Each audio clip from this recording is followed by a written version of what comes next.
ಪ್ರಜ್ವಲ್ ರೇವಣ್ಣ ಅಶ್ಲೀಲ ವಿಡಿಯೋಗಳನ್ನು ವೈರಲ್ ಮಾಡಿ ಆ ಮೂಲಕ ಡಿ.ಕೆ. ಶಿವಕುಮಾರ್ ರಾಜಕೀಯ ಲಾಭ ಪಡೆಯುವ ಪ್ರಯತ್ನ ಮಾಡಿದ್ದಾರೆ ಅಂತ ಜೆಡಿಎಸ್ನ ನಾಯಕರು ಆರೋಪ ಮಾಡ್ತಾ ಇದ್ದಾರೆ. ಜೊತೆಗೆ ಬಿಜೆಪಿಯ ದೇವರಾಜೇಗೌಡ ಕೂಡ ಇದೇ ಆರೋಪ ಮಾಡ್ತಾ ಇದ್ದಾರೆ. ಈಗ ಡಿ.ಕೆ. ಶಿವಕುಮಾರ್ ಕೈವಾಡ ಇದೆ ಅಂತ ಆರೋಪ ಮಾಡಿ ಜೆಡಿಎಸ್ ಹಳೆ ಮೈಸೂರಿನಲ್ಲಿ ಡಿ.ಕೆ. ಶಿವಕುಮಾರ್ ವಿರುದ್ಧ ಪ್ರತಿಭಟನೆಗೆ ಇಳಿದಿದೆ. ರಾಮನಗರ ಮತ್ತು ಮೈಸೂರಿನಲ್ಲಿ ಡಿ.ಕೆ. ಶಿವಕುಮಾರ್ ವಿರುದ್ಧ ಪ್ರತಿಭಟನೆ ನಡೀತಾ ಇದೆ. ರಾಮನಗರದಲ್ಲಿ ಡಿಸಿಎಂ ಡಿ.ಕೆ. ವಿರುದ್ಧ ಜೆಡಿಎಸ್ ಪ್ರತಿಭಟನೆಯನ್ನ ಮಾಡಿದೆ. ಬೆಂಗಳೂರು ಮೈಸೂರು ಹಳೆ ಹೆದ್ದಾರಿಯನ್ನ ತಡೆದು ಡಿ.ಕೆ. ಶಿವಕುಮಾರ್ ವಿರುದ್ಧ ಆಕ್ರೋಶವನ್ನು ವ್ಯಕ್ತಪಡಿಸಿದ್ದಾರೆ. ಪ್ರತಿಭಟನೆಯ ದೃಶ್ಯಗಳನ್ನ ನೀವೀಗ ನೋಡ್ತಾ ಇದ್ದೀರಾ. ರಾಮನಗರದ ಐಜೂರು ವೃತ್ತದಲ್ಲಿ ಜೆಡಿಎಸ್ ಜೊತೆಗೆ ಬಿಜೆಪಿಯವರು ಸೇರಿಕೊಂಡು ಡಿ.ಕೆ. ಶಿವಕುಮಾರ್ ಭಾವಚಿತ್ರಕ್ಕೆ ಸಿಡಿ ಹಾರ ಹಾಕಿ ಆಕ್ರೋಶವನ್ನ ವ್ಯಕ್ತಪಡಿಸಿದೆ. ಈ ಸಂದರ್ಭದಲ್ಲಿ ಜೆಡಿಎಸ್ನ ನಾಯಕರು ಇದ್ರು, ಬಿಜೆಪಿಯ ಮಾಜಿ ಶಾಸಕ ಯೋಗೀಶ್ವರ್ ಕೂಡ ಇದ್ರು. MLC ಯೋಗೀಶ್ವರ್ ಅವರು ಕೂಡ ಈ ಹೋರಾಟದಲ್ಲಿ ಭಾಗಿಯಾಗಿದ್ರು.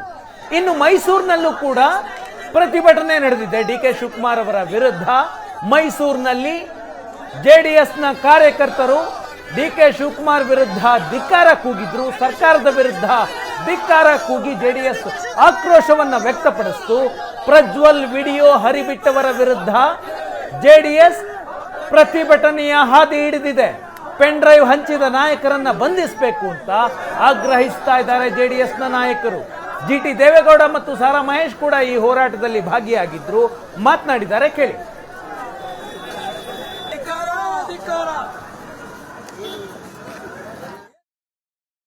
ಹೋರಾಟ ಒಂದೇ ನಮ್ದು, ಸಂತ್ರಸ್ತೆಯರ ರಕ್ಷಣೆಗೋಸ್ಕರ ಸಿಬಿಐ ತನಿಖೆಗೆ ಇದನ್ನ ಒಪ್ಪಿಸಿ ಯಾರ್ಯಾರು ತಪ್ಪಿತಸ್ಥಿದ್ದಾರೆ. ಪೆನ್ ಡ್ರೈವ್ ಎಲ್ಲಿ ತಯಾರಾಯ್ತು? ಚೆನ್ನೈ ಕಂಪ್ನಿನಲ್ಲಿ 3 ಕೋಟಿ ಕೊಟ್ಟು ಏನು ಪರ್ಚೇಸ್ ಮಾಡಿದ್ದೀರಿ? ನೀವು ಆಸ್ಟ್ರೇಲಿಯಾದಲ್ಲಿ ಲ್ಯಾಬೊರೇಟರಿನಲ್ಲಿ ಯಾವ್ಯಾವ ರೀತಿ ತಯಾರು ಮಾಡಿದ್ದೀರಿ? ಅಂತಾರಾಷ್ಟ್ರೀಯ ಜಾಲದವರು ಕೂಡ ಸೇರಿದ್ದಾರೆ. ಅದ್ರ ಜೊತೆ ನೀವು ಸೇರಿ ಇದೇನು ಮಾಡಿದ್ದೀರಿ? ಇದನ್ನ ಕೂಡಲೇ ಸಿಬಿಐ ತನಿಖೆಗೆ ಒಪ್ಪಿಸಬೇಕು, ನ್ಯಾಯ ಸಿಗಲೇಬೇಕು ಅಂತಕ್ಕಂಥ ನಮ್ಮ ಹೋರಾಟ. ಇಲಾಖೆ ಸಿದ್ದರಾಮಯ್ಯನವರು ರವರ ಬನ್ನಿ ಮಂಜಣ್ಣ ಕಡೆ ಕೈ ಕೆಳಗೆ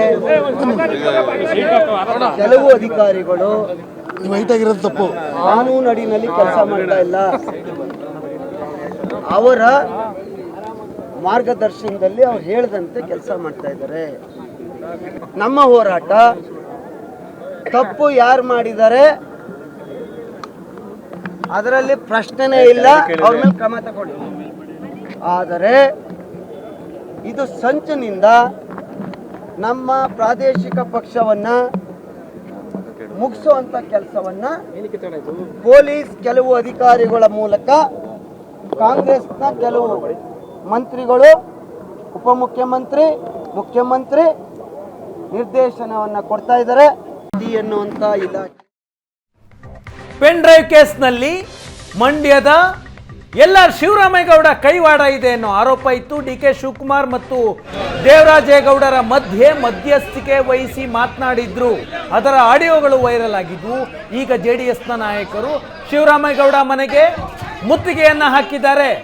ಶಿವರಾಮೇಗೌಡ ಮನೆಗೆ ಭದ್ರತೆಯನ್ನ ಕೊಡಲಾಗಿತ್ತು, ಪೊಲೀಸ್ ಭದ್ರತೆಯನ್ನ ಕೊಟ್ಟ ಕಾರಣಕ್ಕೆ ಜೆಡಿಎಸ್ನ ಕಾರ್ಯಕರ್ತರು ನಾಗಮಂಗಲ ಟೌನ್ ಪೊಲೀಸ್ ಠಾಣೆಗೆ ಮುತ್ತಿಗೆ ಹಾಕಿ ಆಕ್ರೋಶವನ್ನು ವ್ಯಕ್ತಪಡಿಸಿದ್ದಾರೆ. ಮಾಜಿ ಶಾಸಕ ಸುರೇಶ್ ಗೌಡ ನೇತೃತ್ವದಲ್ಲಿ ಠಾಣೆಗೆ ಮುತ್ತಿಗೆ ಹಾಕಿ ಆಕ್ರೋಶ ವ್ಯಕ್ತಪಡಿಸಿದ್ರು. ಡಿ.ಕೆ. ಶಿವಕುಮಾರ್ ಮತ್ತು ಶಿವರಾಮೇಗೌಡ ವಿರುದ್ಧ ಘೋಷಣೆ ಕೂಗಿ ಆಕ್ರೋಶ ವ್ಯಕ್ತಪಡಿಸಿದ್ದಾರೆ.